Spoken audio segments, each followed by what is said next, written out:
Bueno, obviamente, de la guerra en Ucrania tira para arriba el precio de los combustibles, entonces quiere tener un enclave. Un poco que hablamos de la guerra de Rusia y Ucrania. Se habla poco, sí, Una efectivamente. pregunta un poco filosófica, pero... Sí, vamos a hablar. No estamos hablando ¿Sabes nada. qué? Tenés razón, vamos a hablar más. Bien. Digo, no sabemos qué está pasando. No se sabe qué está pasando, sí, es cierto. Vamos a hablar, ya que estamos. Vos decís, hablemos más, hablemos más. De Petri, ¿te parece que se habla poco de algo que está pasando en términos de pérdida de vidas humanas y además de impacto obviamente. geopolítico en la economía? Y obviamente, aparte creo que hay que traer las personas que estudian el tema y que son más, que saben mucho más ¿no? de las posiciones, la OTAN, Rusia, ¿no? Toda la disputa China, Rusia, Estados Unidos, creo Sí. que es muy profundo el tema. En principio la paz es el camino para los pueblos, ¿no? O sea, Sí. que en eso lo ha planteado muy bien el presidente. Y creo que todos trabajamos en esa dirección. Me parecía interesante el planteo de la relación con Estados Unidos, ¿no? O sea, nadie habla de desconocer a los Estados Unidos ni repudiar a los Estados Unidos. Creo que es un país importantísimo en el mundo, pero nosotros tenemos que pensar más en términos de América Latina. Creo Sí. que en ese sentido... lo de que está pasando en Brasil es interesante, nosotros estamos siguiendo mucho el tema, de hecho formamos parte de la campaña de Lula presidente, estuvimos sosteniendo su inocencia y sabíamos que eran parte del Lauer su encarcelamiento, la destitución de Dilma, que fue realmente una cosa traída desde los grupos económicos Sí. brasileños, y ahora con toda la potencia de la posibilidad de que Lula sea el presidente, abre para América Latina. Esto consolida también a la región. El trabajo de Alberto Fernández en Bolivia también ha sido importante. No solamente fue a ver a Lula cuando estaba preso, sino que hayamos restablecido la democracia y que haya vuelto a ganar el máximo. Es un trabajo también del gobierno argentino. Sí. Lo que hizo en CELAC también. Bueno, afuera le fue bastante bien. Sí, Genial. sí, bueno, pero es Mejor que importante. adentro. Es importante para la perspectiva, porque Brasil, gobernado por Lula, no es lo mismo Sí. que Bolsonaro, que tiene un alineamiento casi incondicional con otros intereses. que Sí. no son- Ahora, Edgardo, si gana Lula, que da la impresión de que en primera vuelta o en segunda va a pasar, vuelve, ¿no?, a tener un monocolor, no exactamente, pero digo, hay cierta hegemonía de los gobiernos de centro-izquierda. ¿Vos ves un déjà vu con lo que se llamó esa ola rosa, los gobiernos de principio de siglo, donde había más potencia, o lo ves distinto, un poco más frágil en todo caso? No lo veo igual. Me parece que en aquel momento fue no al ALCA, ¿no? Fue todo el tema de un planteo más la unidad continental, más de fondo, más definida. Son distintos los liderazgos. Están volviendo, bueno, tal vez Lula rompa un poco el eje de lo que fue que vuelven los gobiernos populares, pero no sus líderes, ¿no? No Pero ahora volvió eligió un Evo. vicepresidente no volvió. que viene de otro palo, no. Bueno, sí, por eso. Y te eso digo, también genera preguntas en todo caso sobre cuál va a ser digamos, la decisión de cómo gobernará Lula esta vez. Pero en todo caso, seguramente va a ser mejor que Bolsonaro, digamos, ¿no? O sea, yo digo, con todo, hago un paralelismo en la Argentina, aún con todo lo que podamos discutir del gobierno nuestro, es mucho mejor que el de Macri. Es mejor Alberto que Macri, con Olvidate. toda la crítica que le olvidate, quepan. Olvídate. Es mucho mejor y en ese sentido creo que lo que viene me parece que tiene más que ver con nosotros Sí. y con nuestros intereses y que se puede discutir el rol del Estado, las políticas públicas, el desarrollo industrial, la ciencia y la tecnología, los procesos de integración, el financiamiento. Se puede discutir de una manera más colectiva, me parece, con los gobiernos de derecha, con gobiernos que es pro mercado y que lo único que le interesa es abrir su economía.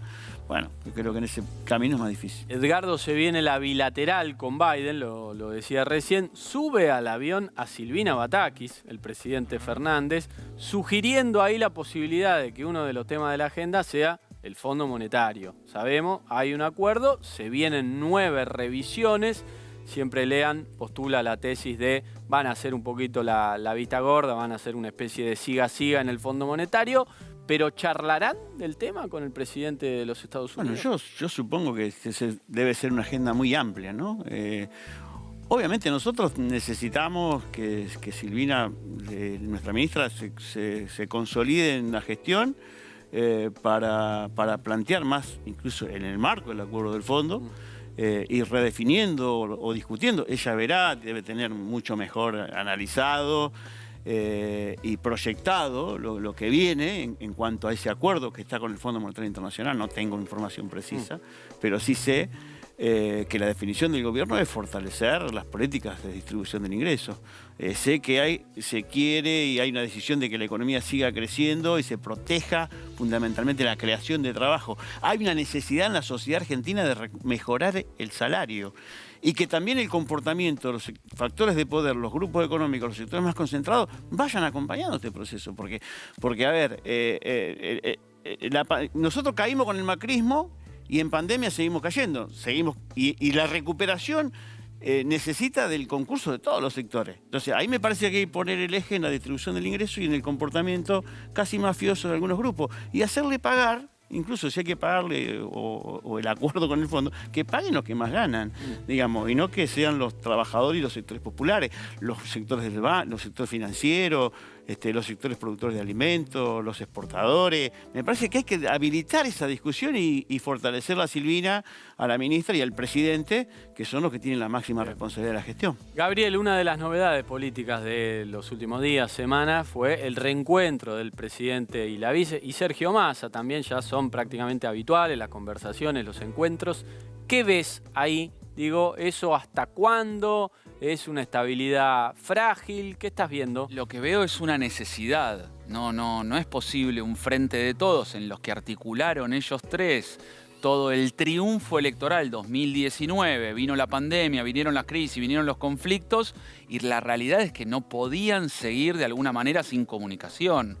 El frente de todos es articulación, está puesto en la relación, no solamente en los vértices y en las partes. Sí. El sector mayoritario, siempre se dice, es el de Cristina Fernández de Kirchner, la cámpora, el kirchnerismo. Con el título que le pongan es el sector mayoritario, pero es un lado. Eso no vincula con los demás de una manera, de alguna manera directa. Se necesita de esa articulación en el frente de todos para que el gobierno lleve a un buen puerto y sea competitivo en 2023, porque si directamente la presidenta dice, o la expresidenta y actual vicepresidenta decide competir en la provincia de Buenos Aires, por ejemplo, o en otro espacio hacia la presidencial 2023, digo, no va a ser frente de todos. Hoy yo lo que te diría es que veo un frente de todos con un cambio de director ejecutivo, que era Alberto Fernández y hoy no lo es, pero que está careciendo del articulador. No hay un articulador entre las posiciones del sector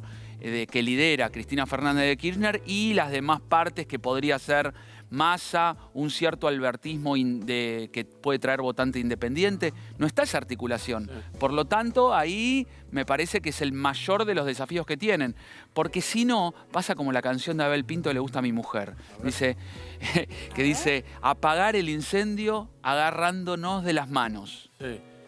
Parece como que la unidad va a traer la solución. Y en realidad, que no lo escuche el presidente porque te lleva al ejemplo. La va a llevar. Ahí pegamos un salto generacional de 50 años. Pero bueno, pero Nevi, Abel Pinto. Pero me parece que pinta. No, y además esto lo mandamos Abel a la Pinto promo. Pinta, ¿no? Me parece que una de las grandes cuestiones, me parece que se describe bien en esa frase de la canción, que explica que el frente de todos no puede ser la unidad por la unidad en sí, sino es la unidad para algo, es un medio, no un fin. Claro. Y el silencio de Cristina, silencio parcial, o en todo caso silencio respecto puntualmente a Silvina Batakis y a la situación económica. ¿Cómo lo ves? ¿Cómo lo analizás? Yo creo que ese silencio es claramente estratégico. Ahora, ¿por qué? Le tomaría dos líneas. Por un lado es, frente de todos, muchachos, muchachas, hagan política, que Batakis se reúna con los gobernadores, que vaya a Estados Unidos con el presidente, que haga todo lo que tiene que hacer para articular las definiciones hacia los programas y conseguir los resultados. De alguna manera se coloca en esa posición de estadista, en donde se corre, mira en perspectiva y después puede avalar o no. ¿Eso es conveniente? ¿Lo hace por conveniencia? Bueno, esa es una pregunta que habría que responder de otro modo. Uno podría decir, sí, la realidad es que le conviene, se queda en una posición más cómoda y menos riesgosa. El concepto de silencio es más una inquietud periodística que otra cosa, ¿no? Porque en realidad, o sea, hablando internamente de la política está. O sea, no sé qué pretendemos nosotros un día que saque y diga, che, la verdad, me encanta Batakis. ¿Por qué debería decir eso? Bueno, porque con Guzmán salió a decirlo porque de otra manera no se lo escuchaba. ¿Pero entonces, qué cosa salió a decir? Salió a decir de todo contra Guzmán en la Pero última porque no lo parte. quería, pero no es que dijo, che, mañana voy a anunciar algo sobre Bataki. Y dice, no, voy a decir algo. Bueno, pero digo, Batakis No, pero en acá- su primera presentación hace una especie de Pero volvemos humanismo al sin paso Guzmán. anterior, volvemos al paso Entonces, ahí anterior. la- No tenemos el articulador, no tenemos la institucionalización de la mesa política que se buscó.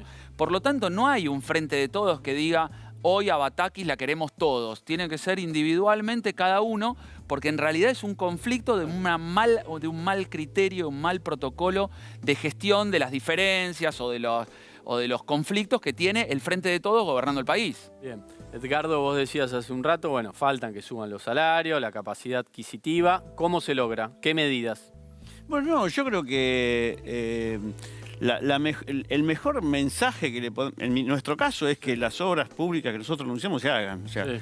y que vayan avanzando y que se vaya consolidando esta inversión importante del Estado Nacional, que mejora la producción en las regiones, que le mejora la calidad de vida a los vecinos y que crea empleo, en nuestro caso. Y creo que todos los ministerios desarrollar políticas que tengan que ver con estas definiciones. Creo que hoy hay que abrir la discusión. O sea, yo creo que el frente de todos no es solamente el presidente y la vicepresidenta. El frente de todos son todos los gobernadores, que hoy no escuché ningún gobernador. Y no por una cuestión de que lo quieren Alberto y dicen, sos un fenómeno. Dijeron, nosotros son obras importantes, obras estratégicas, nos mejoran la vida, nos mejoran la producción. Hasta el gobernador de Mendoza dijo, el puente que habilita para el Pacífico, la salida del Pacífico de la Ruta 7. Todos quieren obras, Bueno, pero el año que viene hay elecciones. Bueno, no, pero están obras en ejecución, no es cualquier, porque anunciaron obras, el macrismo anunció obras y no las hizo. Entonces, a mí me parece que cuando el movimiento sindical plantea la mejora de los salarios, bueno, ese es un actor importante del frente de todo, las CTA, las 2 CTA, la CGT. O sea, acá sí hay sectores que quieren la caída del gobierno, eso está claro, ¿no? El Grupo Clarín todo el día opera para desgastarlo el gobierno. Los formadores de precios, a ver, yo pregunto, o sea, nosotros tenemos 2 empresas importantes en el hierro con el tema de la obra pública, Asindar y Techin. Digamos, ¿qué motivos hay para, si nosotros invertimos 800.000 millones de pesos por año, que me aumente los precios permanentemente del hierro, que nos complica la ejecución presupuestaria y que las obras se hagan? Tenemos 4 empresas que producen cemento, entre ellas Loma Negra, no sé ahora si cambió de accionista porque se compran y se venden las empresas todo el tiempo, Holcim y un par más, Petroquímica Comodoro y un par más. Digamos, hay que discutir ahí con los sectores financieros. Han ganado 3 veces más de lo que ganan en sus casas matrices. Cuando se plantean estas cosas, creo que el gobierno, ante esta situación, la devaluación, la que promueve, dale a la devaluación, a la devaluación. ¿Qué motivos hay para tirar el dólar a 320 pesos? Hay una campaña, obviamente, de desgaste, de desestabilización y de volver a poner a Macri en el gobierno. Entonces, el frente de todo tiene que abrirse con gobernadores, abrirse con los intendentes, abrirse con la CGT, abrirse con los empresarios nacionales, abrirse incluso con la oposición. Si a la oposición le hicieron la inflación y a la oposición le hicieron la devaluación. No todos, porque el macrismo juega otra cosa, pero muchos sectores radicales, y sobre todo aquellos que gobiernan, creo que estarían en condiciones de discutir con nosotros estos temas. Y obviamente el presidente tiene la decisión. Nosotros vamos a fortalecerlo, el presidente. Nosotros creemos que el presidente tiene que tener esa legitimidad y creo que está en camino en eso. Silvina Bataki, insisto con esto, es la ministra después de estas turbulencias, de estas crisis y de un ministro que se fue casi huyendo, porque tampoco es que resolvió, evidentemente nos dejó problemas muy difíciles, muy complejos, que hoy tenemos que asumir con mayor fortaleza. Muchísimas gracias, Edgardo. Gabriel, brevísimo, ¿se vienen más cambios en el gobierno? ¿Intuís que ya está o ves alguna modificación última? Mira, en principio te diría que el gobierno va a tratar de aguantar lo máximo posible este statu quo. Sí. Y a partir de esta situación ya armada, porque digo, cayó en una semana Culfas y después Guzmán, Sí. está bien, con todos los errores, no vamos a ir para atrás Sí. en el análisis. Ahora, me parece que hay un momento donde ya el frente de todos, como se dice acá, Sí. tiene que articular, hacer borrón y cuenta nueva. Y conceptualmente lo que dice de Petri es correcto. El problema es que después en la práctica es muy difícil. Un pequeño ejemplo. Cuando se le está hablando de cómo puede ser que Techint tal o cual cosa como empresa de ir a presionar, en realidad es la vicepresidenta diciéndole al presidente en público Sí, que sí. por favor negocie de otra manera. Finalmente fue eso. Gabriel, Edgardo, muchísimas gracias a ambos. Vamos a favor. un corte, ya venimos con mucho más.